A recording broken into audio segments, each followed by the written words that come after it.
Ladies and gentlemen, how you all doing? This is Con Ulrich. This is Rangru. Hello. And folks, we are finally giving you a true Axis and Allies kind of thing. Today on Kositritsa, this is what division and who's playing there, Rang? Well, on the left-hand side in the blue, we have Sir Gensei playing the 4th Fallschirmjager division with a balanced income. And on the right-hand side in red, we have Nonchalant playing 43rd Reserv Army with a Maverick income. It's kind of weird to say it, that Nonchalant is kind of an appropriate name for a reserve army. But, you guys want to fight today? Oh, we're feeling kind of reserved, a little bit nonchalant. Nah, no thanks. Yeah, we'll let the other guys go in the front, you know, we'll just stay in the back line. Yeah, and you know, I think that's a great kind of team player kind of attitude. It's just unfortunate. I think most generals probably wouldn't really want that to happen. Yeah. But I mean, in 4th Fallschirmjaeger, we've seen these guys before. This is an infantry division that desperately needs tanks and just doesn't have them. And they get heavy tanks to make up for that. So it's a really good division. It gets banned a lot in the league because Fallschirmjagers mixed in with some good cheap Italian infantry. It's just extremely solid. But yeah, the tank dynamic is quite interesting. You do have enough anti-tank to deal with medium tanks, Pack 40s, but yeah. Well, on the other side of things too, I mean, we definitely have the 43rd Reserve Army has just cluster yaks, so I mean that's not too surprising. But I'm kind of hoping we see the assault guns on both sides. We have our Sturmpanzers over on the 4th. We have the Su-122s over here for the 43rd. So I'm actually quite excited for it. Quite excited. Yep. But so far, pretty much all of the action happening up north here. Sir Gensei managing to make himself somewhat comfortable in the northern forest district. We see Nonchalant moving some superiors to try to get right in, but Gensei going to be bringing in some more Italian reinforcements. Yeah, exactly. And these guys that paired the assaultos, I mean, assault paratroopers, kind of hard to hate the name and kind of hard to hate the unit. They're pretty damn good. Like, it's just solid infantry all over. Oh, we're seeing the Yak-9B being brought in. I think he's trying to snipe a A-phase Panther. That's going to happen, too. Oh, it's wow. Absolutely he's going not to happen. Notice. Yikes. Yikes, indeed, Con. That's a pretty big kill, because he only has that one A-phase Panther and then an A-phase Elephant, so he's going to be killing all the animals in the Berlin Zoo. Damn you. I was going to make an animal joke.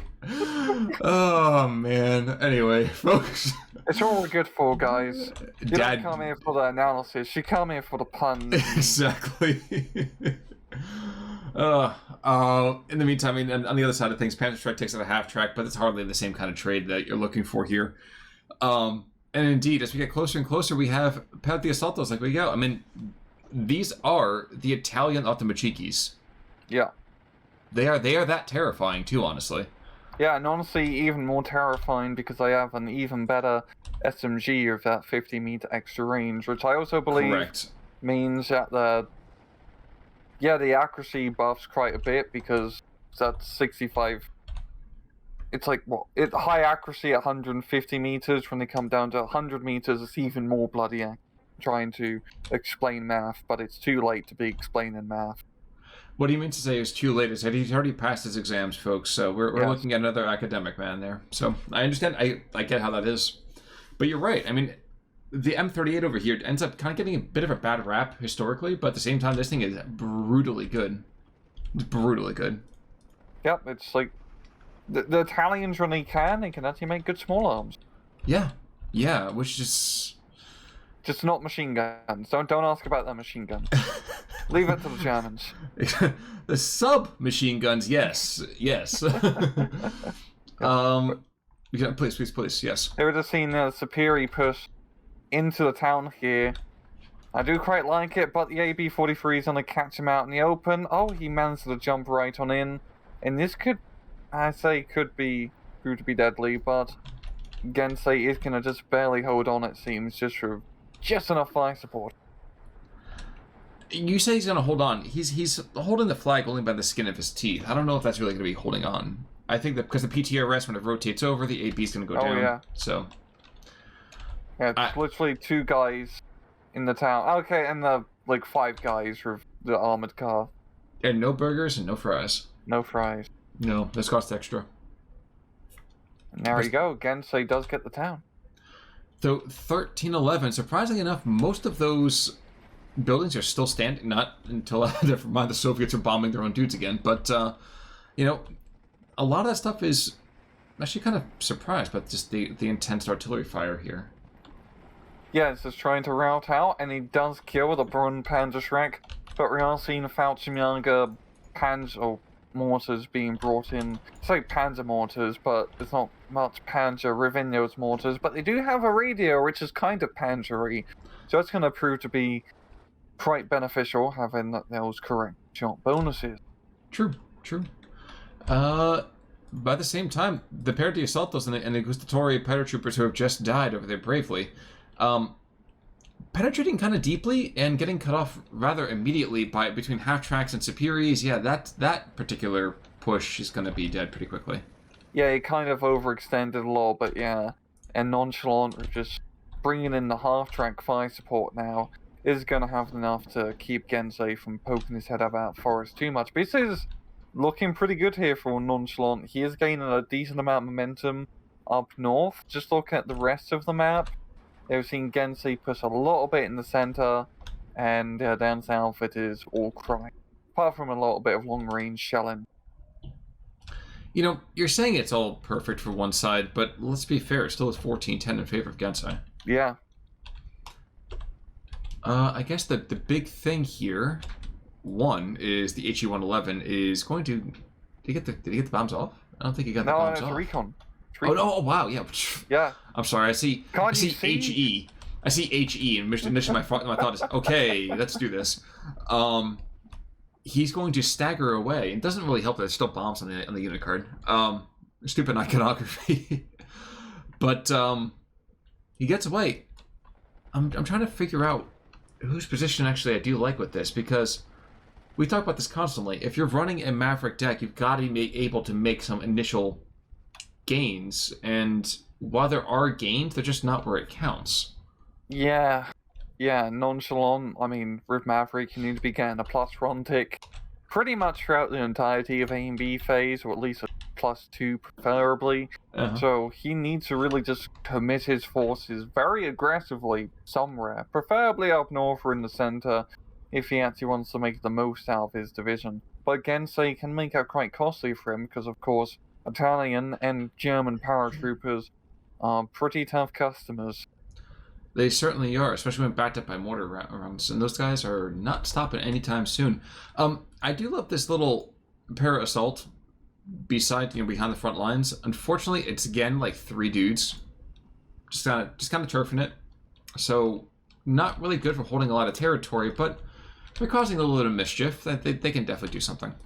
Yeah, I think if that Panzerschreck was to rotate all the way up north, he could potentially get a sniper or 2 on units coming down the road, but that's really going to be the extent. Or maybe if he was to figure out where the mortar is, blow it up. But Nonchalant is bringing up some rear line defenses, which is a smart idea.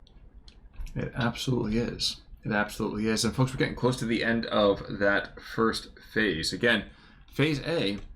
Yes, we're going to see a rather significant points jump over here for Nonchalant, but he needs to be a little bit less apathetic about his, initial pushes here, because the prognosis already isn't looking fantastic.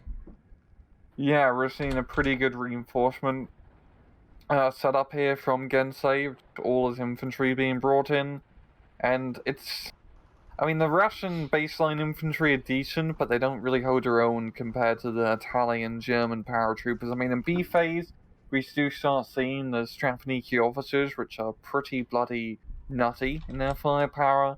So I think that's really going to have to be the saving grace here for Nonchalant. Certainly should be the case. I'm just continuing to kind of check through a lot of this.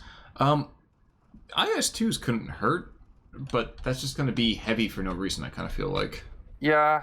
You'd really want to bring that into the center or down south, and I don't feel like a push, right now would really be beneficial, unless he was invest heavy in infantry. And Nonchalant, I think he needs to start investing a little bit in the center here, because Gensei is doing a little bit of a probe in action. Well, I think he was awfully busy trying to probe to the northern side. And I don't know. I feel like that's not really the play with the 43rd Reserve. With the 43rd Reserve, you have enough armored fighting vehicles. Why would you go tramping through the trees? You don't tiptoe through the tulips. You smash your way through the mud. Yeah. It's kind of weird, kind of like tank tab, especially areas has it set up, because you do have that lovely T-34-76 spam, and even IS-2s. But as we've seen, T-34-85s in the 1v1 meta just never really pay themselves off. They're a little bit too expensive, they're not that survivable, and they have a good gun, but it's not 110 points of good gun. It's not like, Panzer IVs and Stugs are definitely much better for the price. True. So you really just want a T-34-76 spam with most Soviet divisions. Or Sherman. Well, as Stalin intended. It's absolutely true. But I mean, and we're seeing right now... Sherman. Oh, true, yeah. He keep it out the propaganda footage.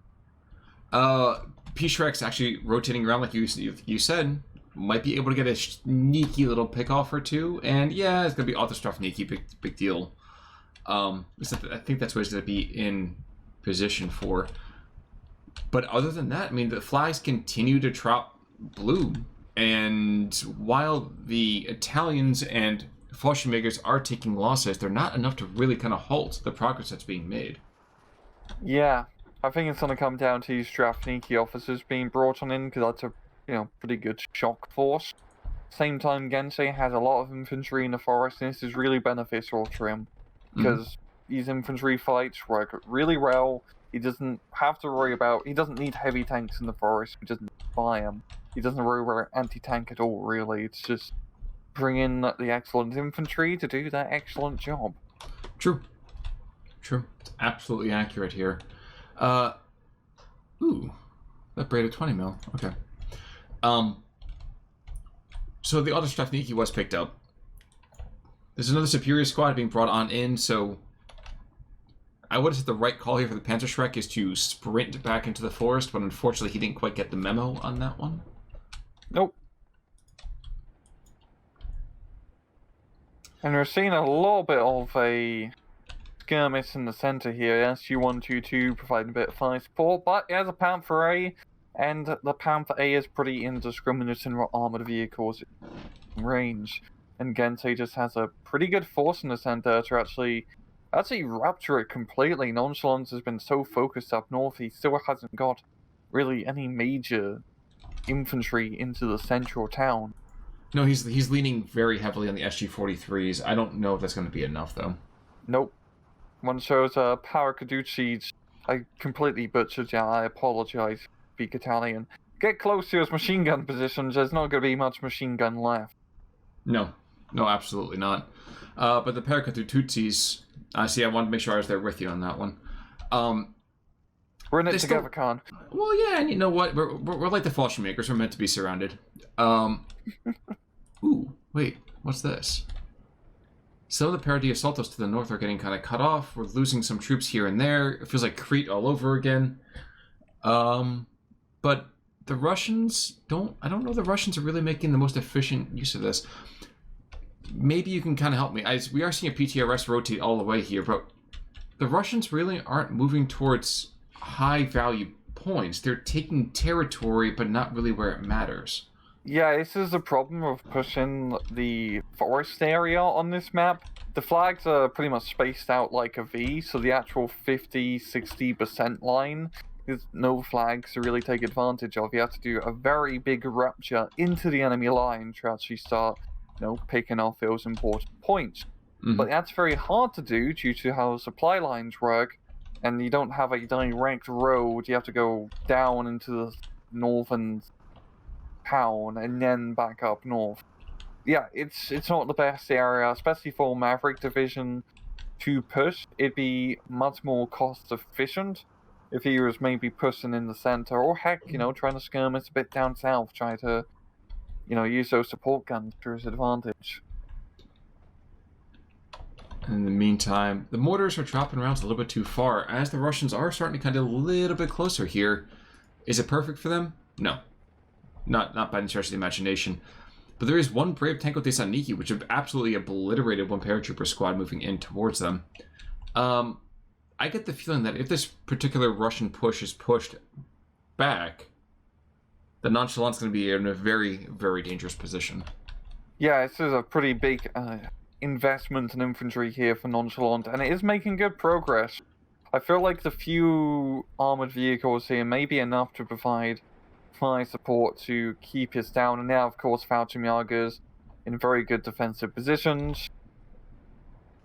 It's going to be quite tough to rupture those guys, even with Strafniki officers. Well, and I think that was probably the fair kind of pushback on this, is that, yes, they were making good progress, but because they're making no progress to anything that was actually defending the position. Yeah. And there's just a lot of dead space, so you can afford to give that to the enemy. There's no flag in this area. It's exactly. Not really, in the end of the day, it's nice to control, but it's not a priority to fight over. Oh, the PTRS trying to get some snipes here. And does. But there's an ABW, SPW, AB, kind of having a little bit of a... Not even sure what the right term is again. Oh my gosh. When he thinks he's dyslexia. Well, dyslexia. That's what I was trying to go for there. Oh. But picking off, at least push back the PTRS. May not kill it, but freak it out something fierce. That'll count. Yep. Might even get the surrender here, or might just blow him up to smithereens, one or the other. Unfortunately, the SPW is like, I don't see him. Okay. And starts to obey the whole Metal Gear Solid approach to fighting. In the meantime, we are seeing, again, more Russian infantry approach this town and more Russian infantry being sent back home in zinc coffins. Yeah, Gensei just has a very good defensive position. As you just see, just that little bit of open ground between him and the forest. And his forest is more than enough to take advantage of his kind of long-range machine guns. We're actually seeing some tanks being brought in from Nonchalant, some T-34-76s, but the Pak-41 Gerlich's in the perfect position. That thing is such a cute little gun. That's not really something I'd be like, oh yes, that's a very scary anti-tank platform, but rather good. Rather good. Big penetration in small packages. Folks, the sound that you're not hearing right now is me making a comment to the fact that we have a very Archer-type phrasing going on here. Moving back into the actual fighting itself, as we get closer and closer into sea phase, down south, everything has kind of died down completely. I mean, there's a Sturmpanzer over here in the middle, hasn't done a whole lot of real kind of engagements. It's a Sharpshooter who's just trying to, amuse himself by engaging the Strafniki officer. Unfortunately, that's not really what you want to do when the other guy's got 3 machine guns. So I don't see him surviving too long. Yeah, and we're seeing a bit of heavy tank play in the center. We've got an IS-2 from Nonchalant, we've got that Panther A from Sir Gensei. So I feel like at some point they're going to come to blows. I don't know that he is. I feel like Papa Stalin's going to just kind of pull back and pull back and pull back. I mean, look at the line of sight for a lot of it. It's way too far back to really be effective on a whole lot. My guess, there'll be another yak run on the Panther A. That would be the safe bet in trying to blow it up.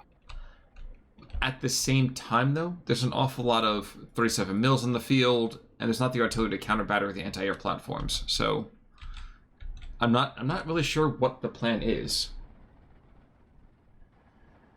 I'm not worried myself, let's put it that way. We've seen a decent amount of infantry reinforcements here from Nonchalant, and really good infantry of superior rocks. Definitely rock the enemy world. But they unloaded a little bit too soon, so he's gonna not be able to really do a push with him. And he kind of needs to do a push. It's almost at the end of C phase, or B phase. And, well, he's at a 12-12, which is not ideal, and he's down half the point. Absolutely accurate. Ooh. BF-110 might actually get a cheeky snipe on this mortar position. Oh, Yak 9 failing to do the cluster run. And just, heavy amount of air power here from Sir Gensei, and it is paying off quite well. Well, and we have HE-111, which is a recon plane, as we all know. Is it? I thought it blew up ships. But keeping an eye in the sky as that northern push. Yeah, I don't know what the heck they're supposed to even kind of consider doing over here from Nonchalant side of things. Yeah. As we were seeing just German, Fallschirmjaeger infantry. It's a very good reason why full Fallschirmjaeger, really any Fallschirmjaeger division, gets banned a lot in the division picks and league, because their infantry in a very infantry-focused meta are very good. Mm-hmm. Very, very good. That is absolutely accurate. But it is 12-12 into Phase C. I mean, it's 12-12 before the 4th kind of gets, super rolling here. And let's not kid ourselves, there still are heavy bombers that can be being brought on in. I don't know if that's going to happen just yet, per se. But any kind of stubborn position could get rocked and socked pretty hardcore. Well, the LA7 trying to go for the Velotero. So he should be able to get it, yeah. Not bad. Bad at all. Maybe you can try and chase down the 1-1-1. There's an IS-2 that was rotated down to the south. Unfortunately for him, there's also a PaK-40 that's right there, too. So while he's engaging the Sturmpanzer, which kind of makes sense, he's going to take fire from an anti-tank platform, which is quite effective. Yeah. I like his southern push. It has a good amount of firepower, and he can take advantage of using IS-2s for long-range fire support. But it's a little bit too late, and that PaK-40 really got the better of him. It's not going to be enough, I would say not enough to be killing him, but we'll see in a second. Hey, the transmission is still damaged. That's still a very, very good crit to be getting here. Yeah. And Nonchalant taps, which I think is probably the right call at this point. Yeah, he lost that momentum. He didn't really manage to gain any momentum, unfortunately, but pretty close in KD, only a 400 or so difference. So he was trading somewhat well, but he was fighting over pretty much useless territory north. Well, and that's the thing, isn't it? Ooh, Jorgensen over there killed 3 of his opposite number in terms of machine guns. And that's the thing, isn't it? I mean, it's good to go and take territory, but this isn't SD44 anymore where you're trying to take hedgerow after hedgerow. This is SD2 where you actually have to take, capture the flags in more ways than one. And unfortunately, we just did not see that kind of finishing moment here. Yeah, Kositritsa can be quite a deceptive map because you see a lot, especially in the replays, people flying over at North Sector, but it never really pays out. Usually the Southern Sector is quite underrated for doing offenses. Yes, it's a bit open and a bit scary yet, but you do have just enough cover to actually maneuver through, even if you're a lighter infantry division. And as we saw the later stages of the game, there could have been a potential maybe sooner for Nonchalant to actually make some sort of push down south or in the center. Exactly. Guys, that's the other lesson for today is don't be afraid to rotate. If your enemy's taken all the worthwhile territory in one section of the battlefield, don't worry. You can always go and rotate to another spot of it. And if you can't rotate to another spot of it, then and only then should you go and start, meat grinding as much as you can. Yep, and bad Fallschirmjagers, you don't want to deal with them, trust me. Oh, absolutely. Especially if you put them inside of a cathedral. Oh, even more so. At that point, they're on holy ground, man. Yeah. However, we will say, and I know Rang made a comment about this over here on Tuesday, if you really want your replay to happen, play on Tannenberg, and we'll go from there. We want more Tannenberg, goddammit. Oh, absolutely. God damn it. But, any final thoughts, sir? Nope. Well, folks, in that case, then, I think it's time for us to say adieu. Until next time, I'm Conalwork. I'm Rangaroo. Take it easy.